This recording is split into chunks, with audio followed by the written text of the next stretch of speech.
Apocalipsis capítulo 7, todos tienen Biblias, ¿alguien necesita una Biblia? Todos tienen, bueno. Señor, te damos gracias, Dios, por esta mañana que nos regalas y la oportunidad tan linda, Dios, de cantarte, de tener esta comunión, este compañerismo, Señor, y a una sola voz adorar tu nombre, exaltarte, Señor, y te damos gracias por eso, Dios. Queremos pedirte que nos bendiga, Señor, con el estudio de tu palabra, que hables a nuestras mentes, a nuestros corazones, Señor, que podamos tener información, conocimiento, pero lo más importante, Señor, es convicción, Dios, de quién eres tú, la obra que has hecho por nosotros, Dios, y cómo deberíamos responder a tu amor, a tu gracia, Dios. Padre, quiero pedirte por cada uno de los que estamos aquí, Señor, rogarte, Dios, que en la situación que cada uno esté experimentando, Dios, esté tú interviniendo, Señor. Bien sea si hay alguien que está en pecado, Dios, que tu Espíritu Santo le dé convencimiento, Dios, de lo que no debe hacer, Señor, y pueda arrepentirse. Si hay alguien que necesita sabiduría para decisiones prácticas en el hogar, Señor, en su familia, en su vida, que pueda recibir esa sabiduría que solo tú das, Dios. Si hay alguien con alguna situación económica difícil, Padre amado, que tú le puedas dar una oportunidad, Señor. Y también aprendamos a ser buenos mayordomos, Dios. Si hay alguien que necesita ser animado por, tal vez ha caído, ha fracasado en su relación contigo, Señor, que pueda experimentar también tu misericordia y la reconciliación, la restauración que solo tú puedes dar, Señor. Si hay un hogar que necesita sanidad física, alguna persona, Señor, que podamos ver también tu mover en esas áreas, Dios. Podemos ver tus milagros, tus prodigios, Señor, y solamente para agradecerte y reconocer que podemos descansar en ti en todas nuestras áreas, Dios. Gracias por este tiempo, Señor. Y si hay alguna persona, Dios, que viene angustiada buscando una respuesta para su vida, que la pueda hallar en ti, Dios, en tu Hijo Jesucristo, que pueda hacer todo como nuevo, Padre. Te damos gracias y te pedimos todo en el nombre de Jesús. Amén. Apocalipsis capítulo 7. Vamos a estar ahí el día de hoy. Y espero terminarlo todo. Son 17 versículos y voy a leerlos para después devolverme y ir desmenuzando y entendiendo un poco el pasaje. Apocalipsis 7 dice lo siguiente: después de esto vi a 4 ángeles en pie sobre los 4 ángulos de la tierra, que detenían los 4 vientos de la tierra, para que no soplase viento alguno sobre la tierra, ni sobre el mar, ni sobre ningún árbol. Vi también otro ángel que subía de donde sale el sol, y tenía el sello del Dios vivo, y clamó a gran voz a los 4 ángeles, a quienes se les había dado poder de hacer daño a la tierra y al mar, diciendo: no hagáis daño a la tierra, ni al mar, ni a los árboles, hasta que hayamos sellado en sus frentes a los siervos de nuestro Dios. Y oí el número de los sellados, 144,000 sellados, de todas las tribus de los hijos de Israel. De la tribu de Judá, 12,000 sellados. De la tribu de Rubén, 12,000 sellados. De la tribu de Gad, 12,000 sellados. De la tribu de Aser, 12,000 sellados. De la tribu de Neftalí, 12,000 sellados. De la tribu de Manasés, 12,000 sellados. De la tribu de Simeón, 12,000 sellados. De la tribu de Leví, 12,000 sellados. De la tribu de Isaacar, 12,000 sellados. De la tribu de Zabulón, 12,000 sellados. De la tribu de José, 12,000 sellados. De la tribu de Benjamín, 12,000 sellados. Después de esto miré, y he aquí una gran multitud, la cual nadie podía contar, de todas las naciones y tribus y pueblos y lenguas, que estaban delante del trono y en la presencia del Cordero, vestidos de ropas blancas y con palmas en las manos, y clamaban a gran voz, diciendo: la salvación pertenece a nuestro Dios, que está sentado en el trono y al Cordero. Y todos los ángeles estaban en pie alrededor del trono, y de los ancianos, y de los 4 seres vivientes, y se postraron sobre sus rostros delante del trono, y adoraron a Dios, diciendo: amén, la bendición y la gloria y la sabiduría y la acción de gracias, y la honra y el poder y la fortaleza sean a nuestro Dios por los siglos de los siglos. Amén. Entonces uno de los ancianos habló diciéndome: estos que están vestidos de ropas blancas, ¿quiénes son y de dónde han salido? Yo le dije: Señor, tú lo sabes. Y él me dijo: Estos son los que han salido de la gran tribulación y han lavado sus ropas y las han emblanquecido en la sangre del Cordero. Por eso están delante del trono de Dios y le sirven día y noche en su templo, y el que está sentado sobre el trono extenderá su tabernáculo sobre ellos. Ya no tendrán hambre ni sed, y el sol no caerá más sobre ellos, ni calor alguno, porque el Cordero que está en medio del trono los pastoreará y los guiará a fuentes de aguas de vida, y Dios enjugará toda lágrima de los ojos de ellos. Apocalipsis 7 hace es como un interludio en este desenlace de los sellos, en el cual veníamos hablando en el capítulo 6. Si ustedes recuerdan, en ese capítulo 6 se desatan 6 sellos y empiezan a ocurrir cosas interesantes en la tierra como tal. Y una de ellas, si ustedes miran en el capítulo 6, en el versículo 12, después del sexto sello, dice que hay un gran terremoto en la tierra, que el sol se pone negro como tela de silicio, y eso es una expresión hablando de que se oscurece y no da el reflejo y no llega a la tierra como debería ser. También dice que la luna se volvió toda como sangre, indicando que cambia su color por los eventos catastróficos que están ocurriendo. Y bueno, hay algo que quería hacer mención a eso. Han ocurrido varias lunas como de sangre hasta nuestros días. Entonces, algunos dicen, y puedo ver en publicaciones de Facebook de pastores y amigos también, o de personas del mundo, que ya va a llegar Jesús por segunda vez. Pero no es cierto. ¿Por qué no es cierto? Porque cuando la luna se vuelva roja como de sangre, no va a ser por algo de eclipse, va a ser por eventos catastróficos a nivel mundial. Entonces es muy distinto ahora. Entonces, si hay eventos catastróficos, Guatemala, Hawái, hay varios lugares del mundo que están presentando esos eventos, pero no hay un cataclisma a nivel mundial que genere, por así decirlo, oscuridad a tal punto que no se pueda ver el sol y la luna cambie. No ha ocurrido algo así. Entonces, la luna que vemos como de sangre, que hace poco hubo una también, no es esta luna. Eso va a ocurrir en el tiempo de tribulación. Así que si ustedes ven una luna como de sangre hoy día y ven las publicaciones, Jesús no va a volver por segunda vez todavía, porque primero tiene que ocurrir un periodo de 7 años de tribulación, el anticristo tiene que haberse revelado y el templo de Israel tiene que estar construido. Entonces, todavía Jesús no va a volver por segunda vez. Lo que sigue ahora en la historia es el rapto de la iglesia. Eso sí va a ocurrir en algún momento. Versículo 13, en el capítulo 6, dice que las estrellas cayeron del cielo sobre la tierra, como la higuera cuando deja caer sus higos, cuando es sacudida con un viento. Entonces va a ocurrir un momento, en ese último sello, que sobre la tierra va a ocurrir, no sé, imagínense las estrellas cayendo. ¿Qué está viendo Juan? Recuerde que Juan está viendo de arriba hacia abajo. Pueden ser meteoritos, pero también hace referencia en algunos pasajes a los ángeles que Dios está enviando para ejecutar juicios en la tierra. Entonces Juan está viendo todo eso y es algo catastrófico a nivel mundial. Dice en el 14 que el cielo se desvanece como un pergamino y la ilustración es como rasgar un papel a la mitad, y eso no lo hemos visto ahora. Nos hemos visto rasgar el cielo y vemos lo que hay más allá. Entonces es algo que va a ocurrir en ese tiempo. Entonces todos los poderosos, los grandes, los ricos de esa época van a clamar al Señor y se van a esconder. Pero quiero que leamos el versículo 17 y la pregunta con la que termina el capítulo 6, y es: ¿y quién podrá sostenerse en pie? La pregunta en nuestros días se genera de otra manera o se formula diferente, y es: en ese tiempo, con lo que estamos viendo, ¿quién podrá salvarse? Y es la pregunta que se genera cuando empezamos a leer Apocalipsis. Bueno, y en ese tiempo, ¿quién se va a salvar? Algunos dicen en la tribulación no va a haber salvación, otros dicen que sí, otros dicen que tal vez, pero resulta que el capítulo 7 nos va a dar la respuesta a esa pregunta. Y la respuesta realmente es sencilla, y es: en el tiempo de tribulación y gran tribulación sí va a haber salvación. Ahora, no va a haberla como ahora en nuestros días, que por fe aceptamos a Jesús, somos sellados y estamos esperando el rapto, o que por la muerte vamos a la presencia de Dios.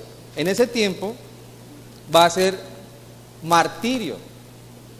Las personas van a tener que ser martirizadas, y la amenaza que va a ocurrir, tal vez, y el engaño que va a haber, pues va a ser difícil que una persona pues incluso pueda ceder al Señor, hablando humanamente. Entonces, el capítulo 7 responde a esas preguntas, y es como un interludio o un paréntesis en lo de los sellos, que se va a retomar en el capítulo 8, ya más adelante. En el versículo 1, vemos primero que Juan dice ahí, después de esto vi, después de que se desatan esos primeros 6 sellos, y Juan está viendo lo que ocurre, va a haber algo diferente a eso. Y la expresión que está ahí, después de esto vi, indica que el evento es importante. O sea, es muy importante lo que está en el capítulo 7 de Apocalipsis. Es algo valioso que se tiene que examinar a profundidad. Dice que Juan ve 4 ángeles en pie sobre los 4 ángulos de la tierra, que detenían los 4 vientos de la tierra para que no soplase viento alguno sobre la tierra, ni sobre el mar, ni sobre ningún árbol. El énfasis aquí es eventos que van a ocurrir, si ustedes notan que se repite, sobre la tierra. Se repite varias veces la palabra tierra. Entonces Juan está viendo 4 ángeles, que son ángeles literales, de los cuales no sabemos sus nombres. Estos ángeles que estamos viendo aquí no son personajes humanos, son ángeles, son seres celestiales que Juan está viendo, y está viendo sobre los 4 ángulos de la tierra. No que la tierra sea cuadrada, sino que la expresión a los 4 ángulos indica sobre cada rincón. O sea, estos ángeles están ubicados de tal manera que abarcan los 4 puntos cardinales de toda la tierra. Hay algo que quiero detenerme para explicar. El número 4 tiene un significado, y obviamente el 4 va después del 3, ¿no? ¿Cierto? Pues dentro de lo que yo aprendí es así, ¿no? Ahora, el 3 en la Biblia tiene un significado, y es la Trinidad, que hace referencia a la plenitud de la persona de Dios. El 7 hace referencia a la perfección y lo completo, pero el 3, hablando de la Trinidad, hace referencia a eso, la plenitud y lo completo de la persona de Dios, Padre, Hijo y Espíritu Santo. Ahora, el número 4 aparece en varios pasajes de la Biblia que son muy extensos y no los quiero leer ahora, pero sí los voy a citar. Y si usted quiere pues tomar nota, lo puede escribir ahí. Génesis capítulo 1, versículo 14 al 19, hay una expresión del número 4. En Génesis capítulo 2, versículos 10 al 14. Ezequiel capítulo 37, versículo 9. Y en Marcos capítulo 4, versículo 3 al 8, en la parábola del sembrador, ¿sí? 4 tipos de tierra. Entonces la Biblia repite mucho lo que es la expresión con el número 4. Y el número 4, siempre que se nombra, tiene relación con la creación de Dios. Entonces, en la Biblia y en Apocalipsis, ese número es considerado como el número de lo creado, el número de lo que tiene que ver relación con el mundo como tal, con nuestro mundo, la creación de Dios. Entonces, estos ángeles están ubicados sobre los 4 ángulos o puntos cardinales de la tierra.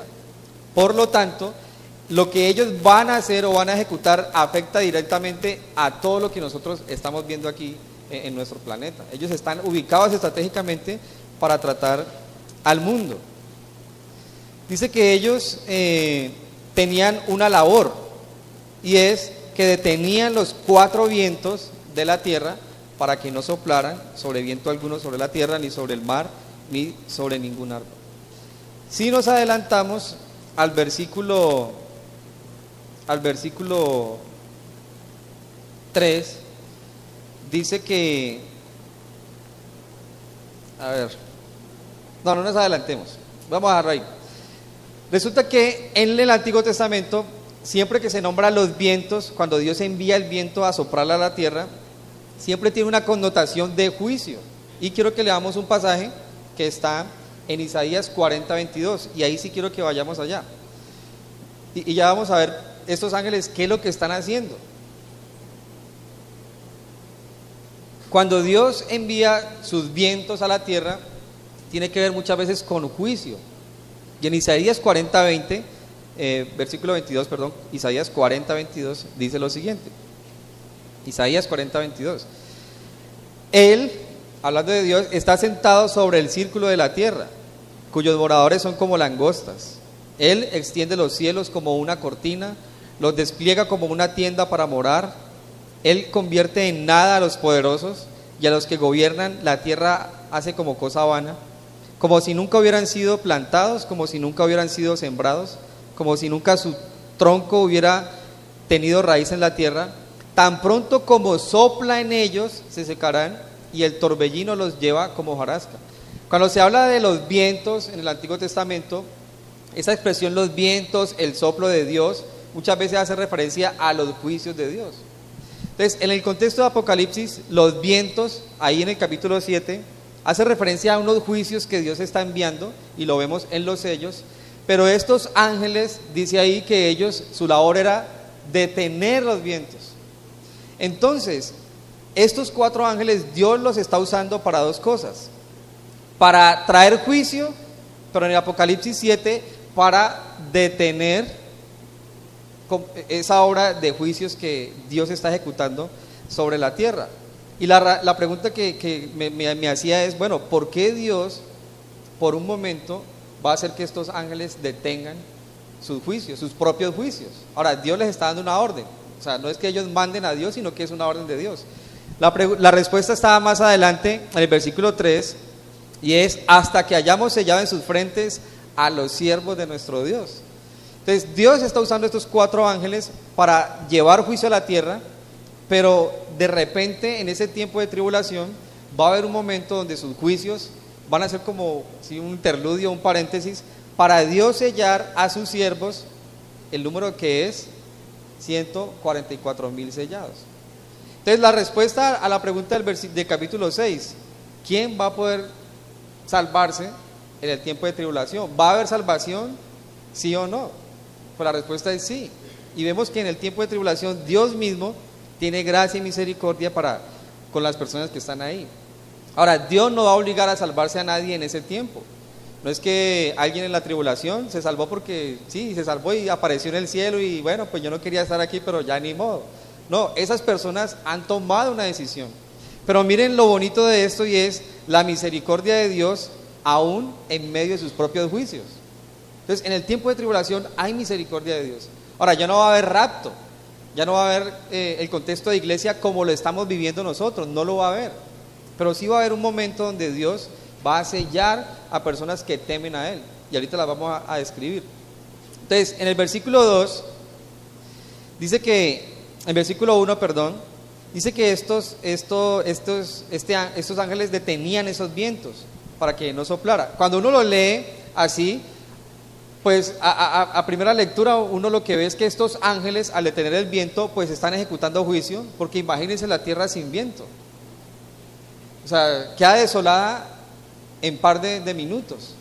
Pero más adelante vamos a ver que ellos van a ejecutar un juicio sobre la tierra que no tiene que ver necesariamente con el viento, sino que ellos hacen un interludio para que el Señor selle a sus escogidos, y en este caso son 144,000. Quiero que usted me acompañe a la segunda carta de Pedro, en el capítulo 3, versículos 9 y 10. Y quiero hacer referencia un poco a la misericordia y a la gracia de Dios. O sea, hoy día muchas personas creen que Dios no está ofreciendo salvación, ¿sí? Hace poco tuve una conversación con alguien que pues es del mundo de la delincuencia, y me decía, quiero que me responda una pregunta, y es: ¿Dios está interesado en personas como yo, que hemos asesinado personas, que hemos hecho esto, lo otro? Y o sea, en esa misma pregunta empezó a nombrarme toda su vida, y al final volví y me dijo: ¿Dios está interesado en personas como yo, o qué hay que hacer? Y me dice, es que hace poco iba a entrar a la congregación, pero vi todas las personas como tan buenas que yo dije: ¿yo para qué entro ahí? O sea, Dios no me acepta. Pero ¿ustedes qué le responderían a alguien así? Sí puede. Lárguese de mi oficina, no sé qué hace aquí. O sea, mi respuesta es: Dios está interesado en personas como usted. Está interesado en cualquier persona, por pecador que sea. Ahora, hay un llamado al arrepentimiento y a no seguir en lo mismo, ¿cierto? Y por eso quiero leer Pedro. Dice en la segunda carta de Pedro, capítulo 3, versículos 9 y 10. El Señor no retarda su promesa. El contexto de la carta de Pedro, ese capítulo 3, hace referencia a que las personas van a estar cuestionando por qué Jesús se ha demorado tanto en regresar a la tierra. Entonces, esa promesa de que Jesús va a volver, dice Pedro, el Señor no retarda su promesa. Ahora, según algunos la tienen por tardanza, sino que es paciente para con nosotros, no queriendo que ninguno perezca, sino que todos procedan al arrepentimiento. El tiempo de la tribulación no ha llegado, el rapto de la iglesia no ha ocurrido. No es porque el Señor se esté demorando, es porque es paciente esperando a que todos procedan al arrepentimiento. Eso coloca un periodo en el cual Dios está llamando al mundo, a las personas, como este hombre que me decía, o sea, Dios está interesado en mí, o sea, Dios está esperando a que esas personas se arrepientan de su pecado, pero también está esperando a que la iglesia se interese en esas personas. Y algo curioso que decía este hombre es que ha sentido rechazo y dice, ¿y usted por qué está hablando conmigo? O sea, no entiende usted por qué está hablando conmigo. Yo le decía, pues yo tampoco entiendo por qué estamos hablando, pero lo que sí puedo decirle es que si usted se arrepiente, Jesús murió en la cruz por usted como es, con todo lo que ha hecho. Y bueno, ya Él tomó una decisión. Esperemos que nos veamos, bien sea con Él restaurado en nuestra iglesia o ya en el cielo. ¿Sí? Esperemos que las consecuencias de su vida, pues si lo alcanzan, pues tendrá que experimentar las consecuencias de su vida, de su pasado. Pero nos veremos en la presencia de Dios. Ahora, si no le alcanzan esas consecuencias y Dios permite que cambie y le sirva, pues tendremos que atenderlo como un hermano en la fe, a pesar de su propio pasado. Es la gracia y la misericordia de Dios. Entonces Jesús no ha vuelto por segunda vez y no es porque se esté demorando. Él está esperando a que todos procedan al arrepentimiento. Y el versículo 10 en Pedro dice, pero el día del Señor vendrá como ladrón en la noche. O sea, ese día va a llegar, ¿cuándo? De improviso. Y dice, en el cual los cielos pasarán con grande estruendo y los elementos ardiendo serán deshechos y la tierra y las obras que en ellas hay serán quemadas. Esta tierra va a desaparecer. Dios va a enviar su juicio, su ira sobre la tierra. Van a haber estrellas, todo lo que estamos viendo en Apocalipsis, pero el deseo de Él es que todos procedan, se salven por medio de Jesús y salgan de ese periodo de la ira de Dios. Ahora, retomando en Apocalipsis 7, vemos que aún en ese periodo algunos van a ser salvos. Entonces hay que tener cuidado con esto. Ahí nos está enseñando que podemos entonces descuidar nuestra vida espiritual y que venga el rato y allá el Señor que me selle. Yo estoy dentro de esos 144,000. Yo compré una revista y ahí decía que yo era uno de esos 144,000. No, es falso. Y ahorita vamos a ver cómo se describen a esos 144,000. Pero antes quiero que leamos el versículo 2 y 3. Vamos a leerlo otra vez. ¿Sí están ahí 2 y 3? Bueno. Dice, vi también a otro ángel que subía de donde sale el sol y tenía el sello del Dios vivo. Entonces Juan ve otro ángel, este sale de donde nace el sol, que es el oriente. En ese caso, hay una traducción en la Biblia que dice el este. Bueno, no, ya sabemos de dónde sale el sol, ¿no? Por allá, por esos lados. Entonces Juan ve un ángel que sale de allá. Pero resulta que en la Biblia, cuando se habla de que sale el sol, de que sale la luz, siempre tiene una connotación de salvación. Y quiero leer Malaquías capítulo 4, versículo 1 y 2. Malaquías, ahí es el último libro del Antiguo Testamento, de pronto alguien no lo sabe. Ahí, atrás de Mateo, dice Malaquías 4, 1 y 2. Porque aquí viene el día ardiente como un horno, y todos los soberbios y todos los que hacen maldad serán estopa. Aquel día que vendrá los abrazará, ha dicho Jehová de los ejércitos, y no les dejará raíz ni rama. Mas a vosotros los que teméis a mi nombre, nacerá el sol de justicia, y en sus alas traerá la salvación, y saldréis y saltaréis como becerros de la manada. Entonces, en la Biblia se habla de un periodo donde Dios va a juzgar a todo el ser humano, pero a los que le temen, a su remanente, va a nacer el sol. Y eso hace referencia a que hay una esperanza de salvación. Jesús mismo en Juan, en el capítulo 1, versículo 1 al 18, dice Juan que Jesús es la luz. Entonces Juan el Bautista dice, yo no soy la luz es Jesús, resumiendo el pasaje. Entonces, la connotación hay en Apocalipsis cuando dice que veía un ángel de donde sube el sol, hace referencia a que Juan ve un ángel que va a ofrecer de alguna manera una salvación. Ahora, el ángel no es la salvación, sino que va a dar, ¿no?, como esa salvación, y la va a dar de la siguiente manera. Dice, con un sello. Dice que tenía el sello del Dios vivo. Entonces, el sello hace referencia en los tiempos bíblicos y se usaba para tres cosas. Para evitar que un testamento fuera alterado, para certificar a alguien la verdad de un testamento y para determinar la propiedad de algo. Entonces, los mercaderes colocaban un sello con un anillo y lo hacían de varias maneras con cera. Sobre sus mercancías las enviaban y la persona que la iba a reclamar sabía quién era el que había enviado y podía reclamar esa propiedad. Entonces, este ángel tiene como un sello en sus manos y va a sellar a unas personas. Entonces, este ángel en medio de la tribulación ofrece salvación. Y eso a muchos como que no les cae en su mente. Bueno, pues es Dios. O sea, ¿qué puedo hacer yo con eso? Gloria a Dios porque Dios va a ofrecer salvación, aún en medio de ese periodo. Pero una vez más, eso no enseña a que debemos quedarnos en la tribulación y pues voy a conocer quién es el anticristo y después que me selle el Señor, ¿no? Eso sería una insensatez pensar de esa manera. O sea, Él no está enseñando eso. Ahora, este ángel con ese sello clama y dice a los 4 ángeles que están ejecutando juicio que por favor no hagan daño a la tierra, ni al mar, ni a los árboles, hasta que haya sellado en sus frentes a los siervos. En el versículo 4 dice: y oí el número de los sellados, 144,000 sellados, de todas las tribus de los hijos de Israel. Entonces, ahí entramos a hablar de los sellados. Los sellados, aquí dice que 144,000. También hay un significado numérico. 144,000 es un múltiplo de 12. 12 multiplicado por 12,000 da 144,000. Ahora, ¿qué significa el número 12 o algo que tiene que ver con ese múltiplo? Habla del gobierno de Dios en la tierra. 12 tribus de Israel, 12 apóstoles. Entonces, ese número siempre hace referencia al gobierno de Dios en la tierra. Entonces, tiene mucho que ver con los 144,000. Van a ser sellados, no para gobernar en ese tiempo en la tierra, sino para llevar a cabo una tarea en el tiempo de tribulación sobre la tierra.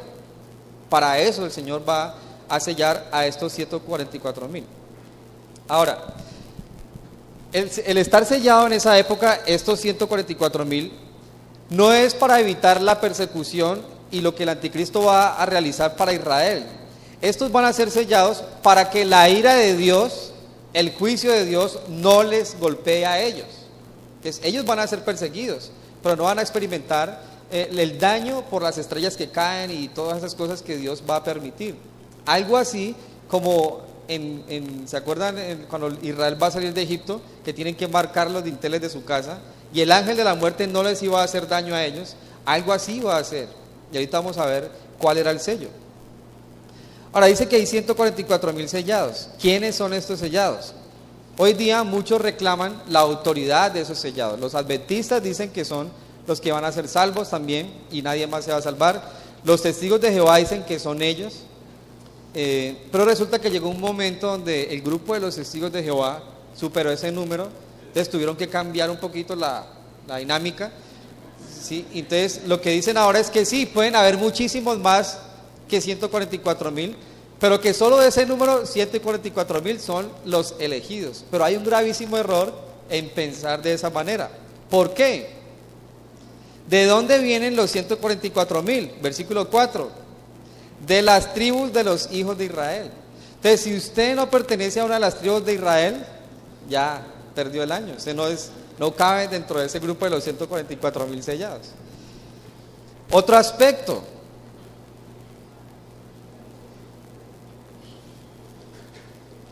Adelantémonos al capítulo 14. Miren, en el capítulo 14 se habla un poco más de cómo son estos 144,000. Ahora, respetamos ese tipo de opiniones, pero la Biblia nos ofrece más respuestas más claras, más sencillas. En el capítulo 14 se describe más a estos 144,000 y dice en el versículo 3, cantaban un cántico delante del trono, delante de los 4 seres vivientes y de los ancianos. Nadie podía aprender el cántico sino aquellos 144,000. O sea que va a llegar un momento que esos 144,000 estén delante de Dios y nadie va a poder entender un canto, solo ellos. Es curioso eso. Aparte de eso, dice, fueron redimidos dentro de los de la tierra. Entonces, son salvos. Aparte de eso, dice en el versículo 4, no se contaminaron con mujeres, pues son vírgenes. Entonces, si uno de los que reclama ser del grupo de los 144,000, pues no solo no pertenece a una de las tribus de Israel, pero si ya ha tocado mujer, tampoco es de ese grupo. Entonces, habría que sacar de los que reclaman ser esos 144,000, pues primero a los que no son judíos y segundo a los que no son vírgenes. Tampoco caben en ese. Son varones. La expresión que está ahí, no se contaminaron con mujeres, indica que los 144,000 son varones. Entonces, ¿qué van a hacer las mujeres? Pues las han engañado, eso es un engaño. Ahorita vamos a explicar más de cómo ser salvo. No solo son vírgenes, sino que van a servir de una manera especial en el tiempo de tribulación. Y dice en el versículo 4, estos son los que siguen al Cordero por donde quiera que va. Fueron redimidos dentro de los hombres como primicias para Dios y para el Cordero. Entonces, estos van a ser sellados con un propósito, y es que en el tiempo de tribulación tienen una tarea específica para el tiempo de tribulación. Entonces, ¿qué van a hacer? No se describe. Algunos creen que ellos van a predicar el evangelio, que van a testificar de Jesús. Bueno, puede ser, pero el hecho es que ellos van a estar con una tarea especial para el tiempo de tribulación. No son sellados por obligación, pero son sellados porque temen al Señor. Y dicen en el versículo 5, y en sus bocas no fue hallada mentira, pues son sin manchas delante del trono de Dios. Son personas consagradas para Dios. Entonces la pregunta es, ¿usted alguna vez ha dicho una mentira? Sí, bueno, pues también pues no cabe en ese grupo, ¿no? O sea, sí, no, como que entonces ¿qué hacemos, no? Pues ahí ni modo. Pero bueno, el hecho es que en el capítulo 7 vemos que el Señor ofrece salvación en medio de ese tiempo de tribulación, y estos 144,000 han sido sellados. Y dice que son sellados de las tribus de Israel, pero hay un dato interesante, y es que de estas 12 tribus que se nombran ahí, no se nombra a la tribu de Dan ni a la tribu de Efraín, sino que se nombra a la tribu de Manasés y a José. Entonces, ¿por qué de estos 144,000 que son judíos no se sellan de la tribu de Dan ni de la tribu de Efraín? ¿Por qué el Señor no hace eso? ¿O por qué hace eso? Hay una respuesta que se encuentra a lo largo del Antiguo Testamento. Siquiera note los siguientes pasajes: Jueces capítulo 17, Jueces capítulo 18 y Oseas capítulo 4 versículo 17. ¿Por qué esos pasajes ofrecen una respuesta? Porque de las tribus de Israel es de las que más se nombran que se desviaron a la idolatría. Entonces puede ser que la razón por la que se excluye de sus tribus sellados es porque por la idolatría Dios los va a juzgar, pero aparte de eso, como no es una obligación ser sellado, lo más probable es que de esas tribus en el tiempo de tribulación ellos se vayan a desviar y a compaginar con el anticristo. Es una opinión, no sabemos, pero el hecho es que de esas tribus no van a ser sellados. Aclaración: no quiere decir aquí el texto que de esas tribus nadie se va a salvar, no quiere decir eso, sino que de esas tribus no van a ser sellados algunos hombres para hacer la tarea que se les va a encomendar en el tiempo de tribulación, porque algunos dicen, de esas tribus nadie se va a salvar. No, ahí no está diciendo eso, sino que el Señor. Entonces, ¿qué aplicación nos da eso? La idolatría, lo que es tener un ídolo aparte de Dios en nuestros corazones, tiene sus consecuencias, tiene graves consecuencias en mi relación con Dios. Y creo que de eso hablamos el miércoles en el capítulo 1 que empezamos en el libro de Daniel. Dice que Daniel fue llevado cautivo a Babilonia, pero en Daniel 1:8 dice que él decidió no contaminarse. Entonces, el llamado para nosotros es no contaminarnos y no adorar a nadie aparte de nuestro Dios. Y eso trae consecuencias. Así que cada uno como creyente debe examinar su vida. Si realmente Cristo está ahí en el lugar de privilegio. Si realmente somos verdaderos discípulos. Si somos verdaderos creyentes. Si estamos dispuestos a amar al Señor con todo nuestro corazón y con toda nuestra mente y todo lo que somos. Del versículo 9 al 17, Juan va a ver otro grupo que también está siendo salvado en el tiempo de tribulación, aparte de los 144,000. Entonces, una vez más la pregunta del capítulo 6, ¿podrá alguien ser salvo en el tiempo de tribulación? Pues ya vimos que al menos van 144,000, porque el ser sellado ahí implica ser salvo, porque van a estar delante de la presencia de Dios.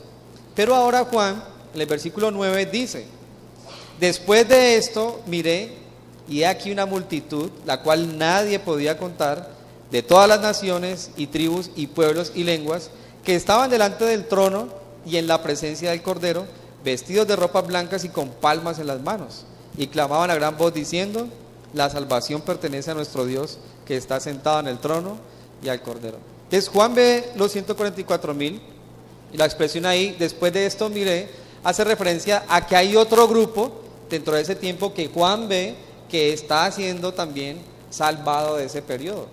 Entonces eso es particular. Hay muchísimas opiniones, y personalmente cuando me preguntan si en el tiempo de tribulación habrá salvación, pues mi respuesta con base sobre todo en este tipo de capítulos, pues es que sí. La otra pregunta: ¿estará el Espíritu Santo de Dios en la tierra en el tiempo de tribulación? Algunos dicen que no, otros dicen que sí. Pero la verdad es que sí va a estar, porque el Espíritu de Dios es Dios, y Él está en todo lugar, para empezar. Por otro lado, ¿cómo son sellados? Ya sabemos que va un ángel, pero la convicción y el sello o la convicción y lo que marca el espíritu de una persona de salvación, ¿quién la hace o cómo se hace?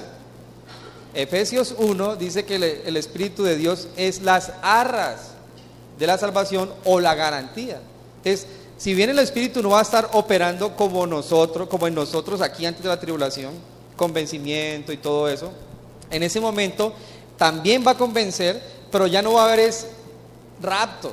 O sea, ellos ya no van a ser contados como iglesia en ese momento, sino que siempre se les llama los santos.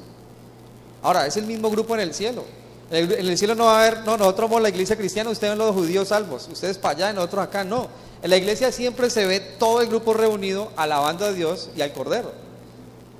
Ahora, no entendemos, pero no es cuestión nuestra. Y algunos quieren dogmatizar, pero para generar un temor y decir: vea, como el Espíritu no va a estar ahí, si está con nosotros, venga para acá. Siempre va a ser con un pensamiento sectario.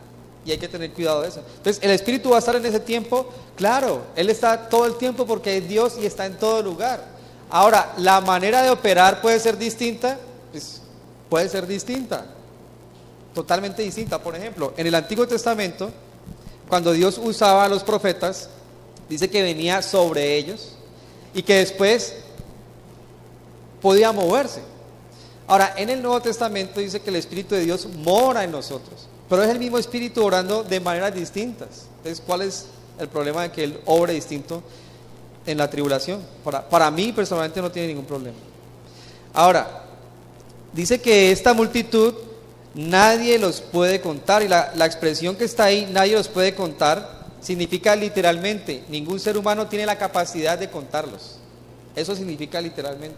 O sea que hay un grupo aparte de los 144,000 que Juan sí puede contar. Bueno, él no los contó, se le dio el número a él. Si imagínate, Juan 1, 2, 3, no, él no iba a hacer eso. Pero a él le dicen, son 144,000. Ahora, esta multitud nadie las puede enumerar, tiene un número indefinido. ¿Cuántos serán? Entonces, ¿cuántos van a ser salvos en la tribulación? No podemos saber, pero sí van a ser más de 144,000. Es una multitud, son muchas personas. Pero la cuestión es, ¿por qué esperar hasta el tiempo de tribulación para ser salvos? Cuando hoy día tenemos la salvación, o sea, aquí en nuestras manos. La terquedad del hombre. Pero lo chistoso para mí es 144,000 sellados de los judíos, pero una multitud, y dice, de todas las naciones. Siempre uno puede ver la terquedad del pueblo de Israel. Siempre puede ver uno su dureza en sus corazones. Dice que estos son de todas las naciones, tribus, pueblos, lenguas. O sea que esta multitud es multiétnica y viene de todos los lugares y rincones del mundo. Y recuerdo lo que el pastor Xavier Riz dice. En el cielo vamos a ver personas que nunca pensamos ver. Y nos van a ver personas que pensaban que nosotros no íbamos a llegar. Por acá, bueno, no creo que vaya a ser así, ¿no? Pero sí, yo pensé que hoy iba a estar en el infierno, seguí, ¿no? O sea, tampoco pues, ¿no? Pero sí nos muestra esto, que no sabemos, o sea, no podemos, y la Biblia nos exhorta, no puedo condenar a alguien y decirle, usted ya se perdió. No, o sea, la verdad solo Dios lo sabe.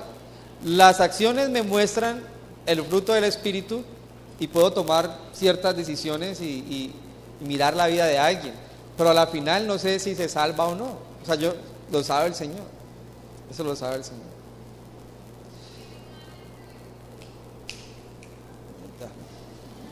Entonces la pregunta, ¿cuántos van a ser salvos en el tiempo de la tribulación? ¿Quiénes se van a poder sostener en pie? Una multitud, muchos. Dice que estaban vestidos de ropas blancas. La expresión de ropas blancas hace referencia a santidad y gloria, pero no que ellos fueron y se ganaron un vestido, sino que alguien los vistió con esas ropas blancas. Entonces las personas que salen de la tribulación no se merecen salir de ahí, pero por la fe, por creer en ese momento en Jesús, a pesar del martirio, les ha sido dada la capacidad de estar en la presencia de Dios. Y hay que tener algo que vamos a ver en el capítulo 13. En el tiempo de tribulación va a haber una marca, un sello, que es el sello del anticristo, y toda persona que reciba ese sello en esa época, que no sabemos cómo va a funcionar, si no es un chip, no sabemos cómo va a ser. Toda persona que reciba esa marca nunca más, o sea, ya no tiene esperanza de salvación. No tiene esperanza de salvación, o sea, jamás la va a tener. Pero si hay un grupo que se ha salvado, ¿cómo lo han hecho? Pues más adelante vamos a ver que quien no tenga ese sello no va a poder comprar, no va a poder vender, o sea, va a ser difícil en ese momento lo que es demostrar que uno es salvo. Estos están vestidos de ropas blancas, o sea, les ha sido dada por parte de Dios, por su fe en Jesús obviamente, una vestidura nueva. Y quiero que me acompañen a Romanos en el capítulo 5, versículo 1 y 2, lo que implica la obra de Cristo en el creyente, lo que Él hace. Y eso nos puede dar paz.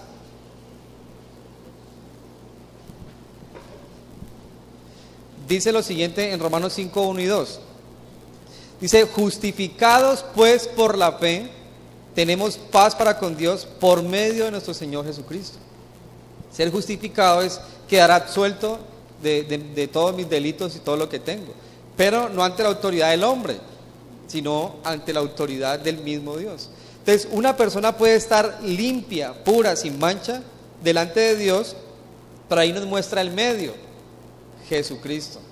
Entonces, ¿cuál es su pecado? ¿Cuál es su pasado? ¿Qué lo atormenta ahora? Tal vez, no sé si hay alguien que vino por primera vez precisamente buscando qué hacer con sus pecados, ya no puede más.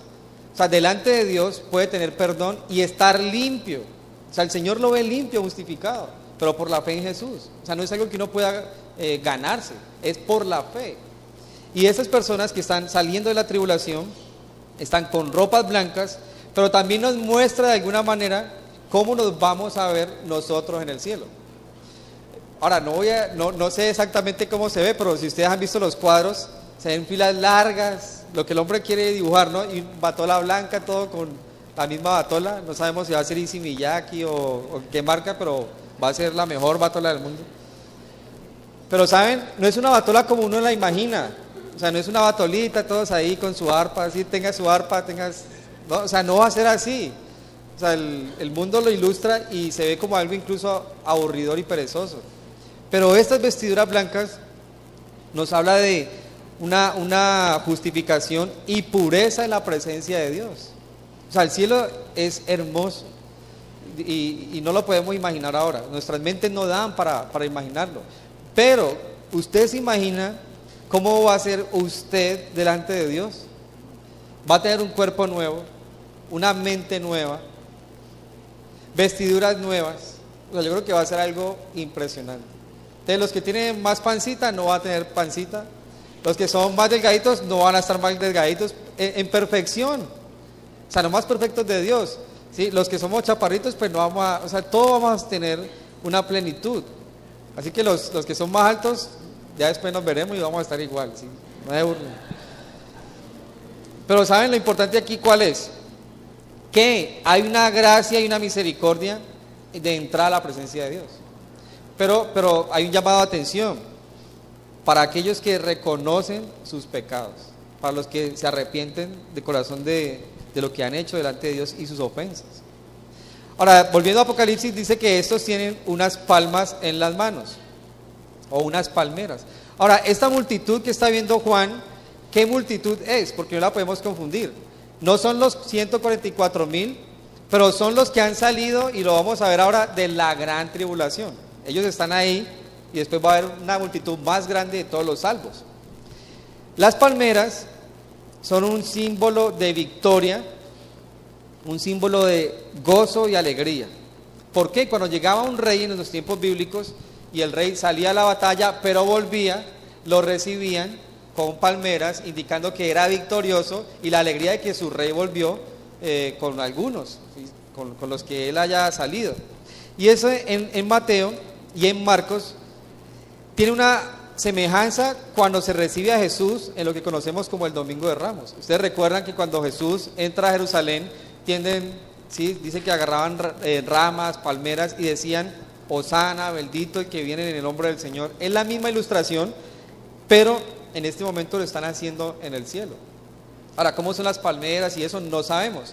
Juan lo que está viendo es que tienen como palmeras. El hecho es que están celebrando la victoria ¿de quién? De Jesús, no la victoria de ellos, la victoria de Jesús. Y esto nos muestra que Jesús es el que tiene control en el tiempo de tribulación, pero el que es victorioso sobre cualquier periodo en la tierra. O sea, Jesús es victorioso. El anticristo y Satanás no están peleando mano a mano con Jesús y con Dios. O sea, eso no es lo que ocurre. Jesús siempre es victorioso. Y lo vemos por el hecho de que hay gozo en el cielo. Acompáñenme en su Biblia, marquen ahí Lucas capítulo 15. Y quiero que veamos lo que ocurre en el cielo cuando una persona es salva. El mundo de hoy, cuando ve que alguien pues busca de Jesús y está cambiando su vida, quiere que la palabra de Dios sea su guía, se burla, le dicen tantas cosas de desprecio que a veces como que asusta ser cristiano porque qué pena, ¿no? El mundo hace eso. Pero mire lo que ocurre en el cielo cuando alguien se arrepiente. Y eso está en Lucas 15, versículo 7. Dice: os digo que así habrá más gozo en el cielo por un pecador que se arrepiente que por 99 justos que no necesitan arrepentimiento. O sea, cuando una persona reconoce sus pecados y que en Jesús está la suficiencia y acude a Él, en el cielo hay gozo. Aquí tal vez hay tristeza, ¿no? La gente dice: no, lo perdimos, ya mi amigo no va a emborracharse con nosotros, le lavaron el cerebro, bueno, lo que usted quiera agregarle ahí. Cerebro no, el cerebro, ¿no? ¿Entiendes? Pero entonces, en el cielo hay gozo, y es lo que estamos viendo en Apocalipsis. En este momento, cualquier persona, a pesar de su pasado, que se arrepienta, el cielo celebra. O sea, hay fiesta por eso. Pero en el tiempo de tribulación también va a haber fiesta. Entonces miren, la tierra está hecha un desastre. En la tierra están clamando a los montes: caiga sobre nosotros, ocúltenos del Cordero. Pero los que están saliendo de ese periodo están alabando a Dios, están adorando a Dios. Pero en la tierra algunos todavía diciendo, en lugar de decirle al Señor, o sea, sálvame, dicen: no me dejes ver del Cordero. Insensatez, ¿no? Es como la dureza del corazón del ser humano. Volvamos a Apocalipsis, y en el versículo 11 y 12 está la respuesta y lo que hacen los ángeles luego que esta multitud adora al Cordero. Y dice en el versículo 11 y 12: y todos los ángeles que estaban en pie alrededor del trono y de los ancianos y de los 4 seres vivientes, y se postraron sobre sus rostros delante del trono y adoraron a Dios diciendo: amén, la bendición y la gloria y la sabiduría y la acción de gracias y la honra y el poder y la fortaleza sean a nuestro Dios por los siglos de los siglos, amén. En el cielo se adora a Dios. Ahí es un constante de alabanza a Dios por quién es Él, por su gracia. Y yo creo que hay que darle a Dios porque Él es nuestro Dios, o sea, un Dios victorioso que está por encima de todo. Hay algo distinto en la alabanza de la multitud y la alabanza de los ángeles, y es que la multitud alaba a Dios por su redención, pero los ángeles no lo hacen, adoran a Dios por quién es Él. Y eso nos da una respuesta: los ángeles no tienen salvación. O sea, Jesús no murió por Satanás ni por los ángeles que cayeron y se rebelaron a Él. Jesús no murió por ellos, porque ellos ya estaban ahí y se alejaron por decisión propia de Dios mismo. Pero Jesús murió por el ser humano, para redimirlos a ellos del engaño del pecado. Entonces hay una oración distinta, eso es bien importante. Pero lo que los ángeles dicen en el versículo 11 y 12 exalta los atributos de Dios, lo completo de Dios, lo adoran por quién es Él y dan gracias. Ya en el versículo 13 al 16 vemos algo que nos da otra respuesta y dice: entonces uno de los ancianos habló diciéndome, Juan habla en primera persona: estos que están vestidos de ropas blancas, ¿quiénes son? ¿De dónde han salido? Yo le dije: Señor, tú lo sabes. Y él me dijo: son los que han salido de la gran tribulación y han lavado sus ropas y las han emblanquecido en la sangre del Cordero. Por eso están delante del trono de Dios y le sirven día y noche en su templo, y el que está sentado sobre el trono extenderá su tabernáculo sobre ellos, y ya no tendrán hambre ni sed, y el sol no caerá más sobre ellos ni calor alguno. Entonces, en el tiempo de tribulación van a haber unas personas que van a salir y van a ser salvas. Y Juan le pregunta: bueno, ¿quiénes son esos? Y el ángel le contesta: son los que han salido de la gran tribulación. Y la expresión que está ahí, gran tribulación, hace referencia a lo intenso del periodo de la ira de Dios. Entonces, ese grupo que estamos viendo ahí no es la misma iglesia que es raptada antes de la tribulación.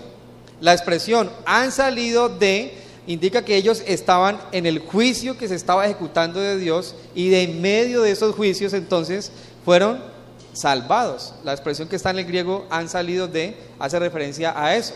Estaban viviendo ese periodo, pero de ahí entonces se les permitió salir. Ahora, ¿por qué salieron? No se ganaron la salvación, pero en medio de esos juicios reconocieron a Jesús, y por eso dice ahí: han lavado sus ropas y las han emblanquecido en la sangre del Cordero. Eran cualquier pecador como cualquier otro, pero en ese momento, en la tribulación, reconocieron el hecho de no haber aceptado a Jesús, pero ahora es el momento, y de ahí el Señor los saca. Entonces recordemos algo: va a ocurrir el rapto de la iglesia. Tienen que pasar 7 años de tribulación. Y si hoy ocurriera el rapto de la iglesia, y alguien, espero que no sea yo, ¿no?, y ninguno de nosotros, pero alguien en el planeta se queda en una congregación sentado ahí solo, él sabe que ha ocurrido. Ahora, su salvación en ese momento va a ser distinta, porque tiene que ser martirizado ahora, y no va a ser, ya no hay más rapto. Ahora, ¿se puede salir, sí o no? Claro, puede salir, pero va a ser a precio de sangre. Y yo no me imagino cómo puede ser el tormento, la amenaza para no dejarse marcar y todo lo que está ocurriendo ahí. O sea, no me imagino cómo es. Entonces, hay un periodo que es de la ira de Dios, pero personas ahí van a reconocer al Cordero de Dios. Lo van a hacer, y el Señor de ahí entonces los va a sacar. Entonces, la respuesta a la pregunta es si hay salvación o no en la tribulación. Sí, pero sería una insensatez pensar que voy a disfrutar un tiempo, y si viene el rapto, pues me quedo otros días y después me voy. Eso sería insensato, porque imagínese usted que muera con esa actitud antes del rapto. No, después acepto a Jesús en la tribulación. Si veo la tribulación y es verdad, entonces creo en Jesús. Sí, el hombre rico le dijo a Abraham cuando estaba con Lázaro: envíale a alguien, a mi familia, de los muertos, y así le van a creer. La respuesta, en otras palabras, es: ni así van a creer. Entonces, esa pregunta de que cuando vea al anticristo y que se haya ido a la iglesia, voy a creer, es una insensatez. Lo más probable es que no. Pero una multitud va a salir de ahí. Y dicen que están delante del trono de Dios y le sirven día y noche en su templo. Y eso tiene una connotación para los judíos que iban a captar una idea. ¿Cuándo se podía adorar en el templo de los judíos? Una vez al año podían entrar hasta allá. Ahora, el sumo sacerdote una vez al año hasta el lugar santísimo. Pero ahora, por la fe en Jesús, todo el tiempo, día y noche, pueden estar ahí en el templo. Y eso para ellos tiene una connotación muy importante. O sea que en Jesús hay más que una simple religión. O sea, no hay eso. Es una realidad que nos lleva a estar en la presencia de Dios y del Creador por la eternidad. Dice que no tendrán hambre ni sed. ¿Sí? Nos vamos a librar de un problema, que pues vamos a tener a toda hora esa hambre. Ahora, la connotación va más allá de la física. Habla de una hambre y una sed espiritual. O sea, no vamos a tener en nuestros corazones más ese sentido o ese sentimiento de vacío, que a veces, a pesar de ser cristianos y conocer a Jesús, uno dice: bueno, ¿y por qué estoy aquí? ¿Qué pasa, Señor? ¿Por qué no vienes? ¿Por qué no me respondes? ¿Por qué no has hablado? ¿Por qué tal cosa? Llevo tanto tiempo orando. Bueno, eso va a desaparecer. Nunca más vamos a volver a experimentar eso. Y es una de las cosas que yo anhelo. Sí, ya no vamos a volver a pensar de esa manera. O sea, Señor, ¿por qué no me has contestado? ¿Por qué yo hice esto otra vez y yo sé que no te agrada? Ustedes han sentido eso, ¿cierto? Todos hemos sentido eso. ¿Saben? La expresión que no tendrán hambre ni sed indica que ese sentimiento, eso ya no va a haber, nunca más lo vamos a experimentar. Dice que el sol no caerá más sobre ellos, ni calor alguno. Ahí hace referencia como a los, es que se me escapa la expresión, sí, pero a las cosas del mundo, del día a día, que siempre nos llegan y nos alcanzan. Nada, eso ya no va a llegar. Y dice que el Cordero está en medio del trono y que los va a pastorear y a guiar a fuentes de agua. La expresión que el Cordero los va a pastorear, el énfasis es en el pastorear. ¿Qué hacía un pastor? ¿Cómo pastoreaba? Estaba pendiente de las ovejitas, las entendía, las cuidaba, etcétera, etcétera. Entonces, cuando estemos en la presencia de Dios, y hablando de esta multitud, nunca más van a tener esa sensación de que el Señor está lejos. ¿Usted ha sentido eso? O sea, no tanto ese vacío de que es que la embarré y Señor ahorita que no, pero usted ha experimentado que estando aún bien con el Señor, como que Dios está lejos, algo pasa. Eso nunca más va a suceder, nunca más lo vamos a sentir.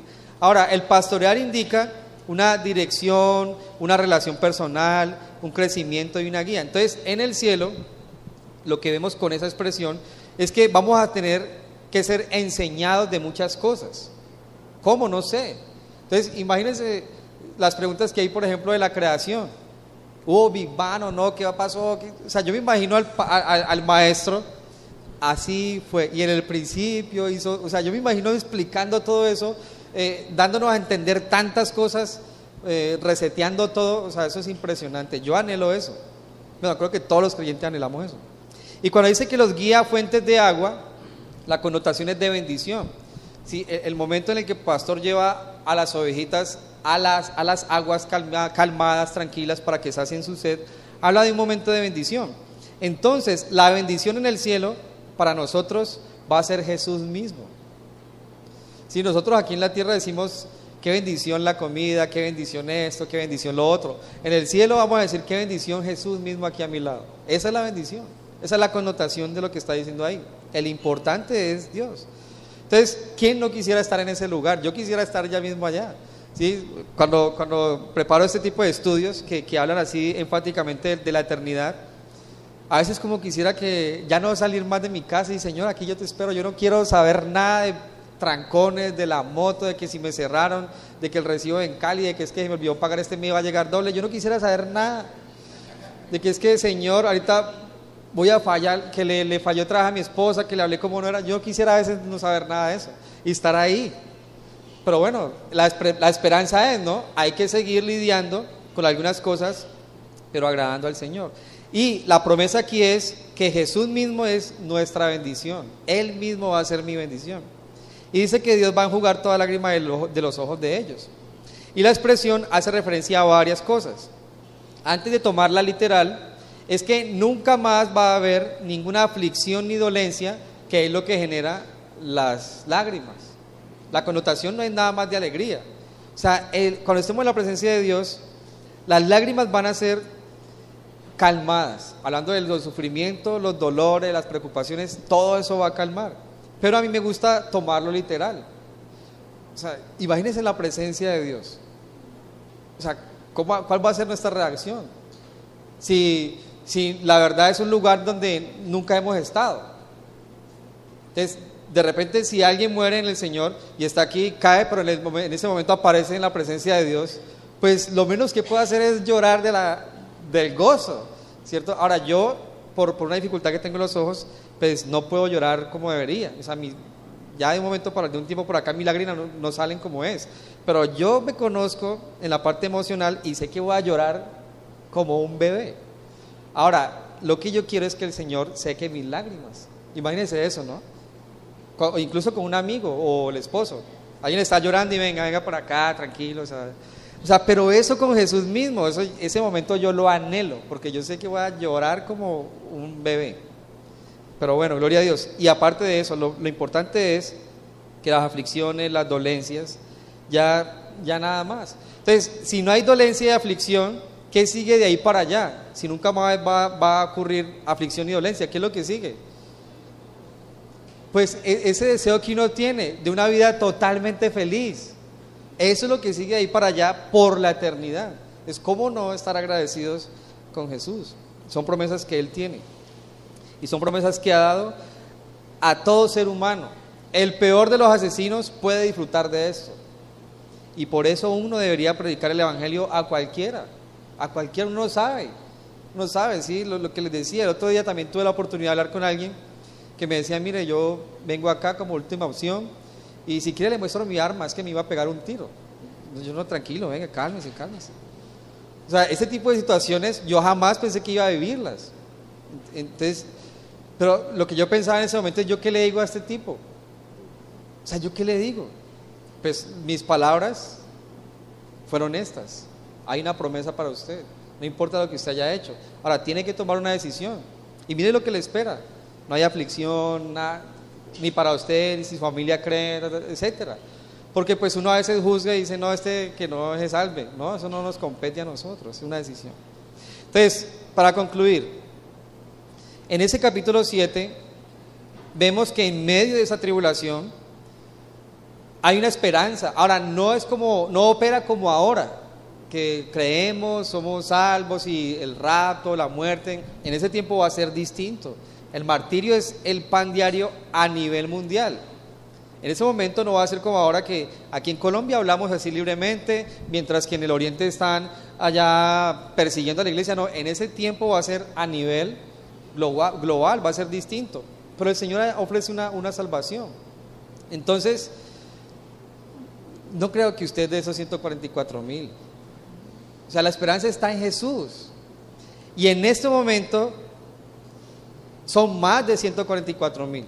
O sea, no hay como una selección, no, pues será que yo sí o no. No, si usted ha creído en Jesús como su Señor y Salvador, la promesa es que usted va a estar en la presencia de Dios.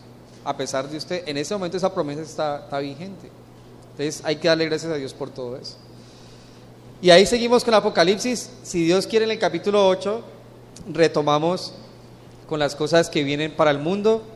Y miren, yo les doy un consejo: cuando lean Apocalipsis, traten de observar la gracia y la justicia de Dios antes de fascinarse por los cataclismos, porque es que a veces Apocalipsis se tiene así: ¿quién será el anticristo? ¿Quién va a pelear contra quién? Mire, eso nosotros no lo vamos a vivir, a no ser de que usted se quede. Pero lo que exalta Apocalipsis es la revelación de Jesús como Salvador, pero como el juez. O sea, eso es lo que quiere mostrar.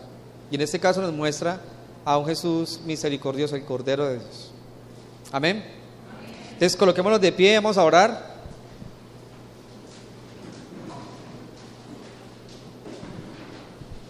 Si no estoy mal, me demoré exactamente 59 minutos. Lo hice, lo cumplí. ¿Alguien tiene de pronto alguna pregunta para terminar? ¿Alguien tiene alguna pregunta de pronto de este tema? Si de pronto se puede contestar ahora. ¿Todo bien? Bueno. Oremos, cierre sus ojos ahí. Cierre sus ojos. Señor, te damos gracias por este tiempo, Padre amado. Gracias por tu palabra. Y bueno, Señor, sabemos que tú eres justo, Dios, que va a llegar un momento donde tu ira, Señor, se va a ver en todo el mundo, Dios. Y tal vez no nos imaginamos cómo vaya a ser, Señor. Pero antes de exaltar tu ira, Señor, y de fascinarnos por los cataclismos y cómo vas a ejecutar tu juicio en el mundo, Señor, ayúdanos a enfocarnos en cómo es que tú ofreces una salvación tan grande a pecadores como nosotros, Señor. Y la verdad, Señor, a veces somos un poco desagradecidos. A veces creemos que merecemos algo, Señor, pero la verdad es que no. Y queremos darte gracias por eso, Señor. Exaltar, Dios, tu salvación, tu misericordia, Señor, tus bondades, Padre amado. Que siendo nosotros pecadores, Señor, has dado a tu Hijo para ofrecernos una vida eterna, Señor. Y Padre, te pido por las personas que estamos aquí, los que están escuchando en internet, Dios, que si están buscando salvación, que si están escuchando este mensaje y están en un momento donde quieren una respuesta para su vida, un gozo completo, que lo puedan hallar en ti, Señor. Ahora sabemos que hay un gozo perfecto y que va a llegar ahí en tu presencia. Mientras tanto, que podamos ser fieles a ti y experimentar ese gozo desde acá, Señor, pero reconocerte como nuestro Salvador y vivir para ti todo el tiempo, Señor. Si hay alguien que está en busca de ese gozo, esa felicidad plena, que no la siga buscando en el mundo, sino en ti, Señor, que has derramado tu sangre para darnos esa alegría eterna, Señor. Aunque falte un poco de tiempo, Señor, pero ya está ahí la promesa, Dios. Y te damos gracias, Padre, por enviarnos a tu Hijo. Gracias por esta salvación que nos has dado, Señor. Y anhelamos ese día que podamos estar ahí en tu presencia, viéndote frente a frente, Señor.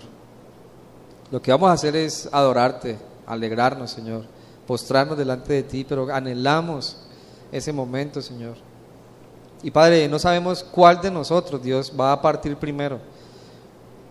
No sabemos qué día, Señor, va a llegar nuestra hora. Y te pedimos que podamos estar listos, preparados, Señor, predicando tu mensaje, Señor, siendo de testimonio, aprovechando nuestras familias, siendo diligente con nuestras vidas, Señor. Que aprendamos a responder a la salvación desde ahora, Señor. Y que el día que nos vayamos, Señor, contigo, más que llorar por el dolor de la muerte y la partida de alguien, Señor, sea tal vez llorar incluso de gozo por el testimonio de aquellos que cambiaron y te sirvieron, Señor. Ayúdanos a pensar distinto, Padre. Te doy gracias, Señor, te pedimos todo en el nombre de Jesús. Amén. ¿Hay algo? ¿Hay algo? ¿Hay algo? ¿Hay algo? ¿Hay algo? ¿Hay algo? ¿Hay algo?